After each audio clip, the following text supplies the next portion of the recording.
um, Charmaine B. Sawa, nasa harap mo na ako ngayon, hindi na bilang boyfriend, kung hindi magiging asawa na. Ito na yung bagong yugto ng buhay nating dalawa.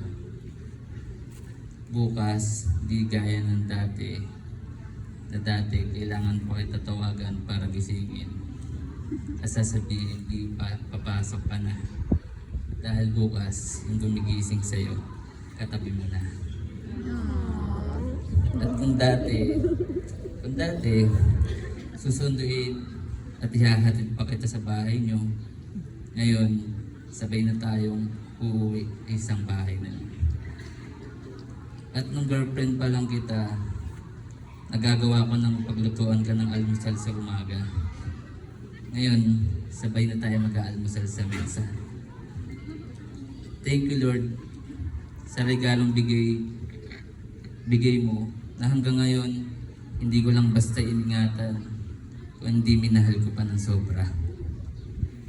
Kung bakit tayo nandito ngayon, hindi ito aksidente lang, kung hindi plano ito ng Lord dahil tinadhana tayong dalawa. At syempre bukod doon, simple lang, dahil mahal-mahal kita. Sa magiging bahay natin dalawa, ikaw ang boss ko, kaya isang tawag mo lang, nandyan agad ako. I love you.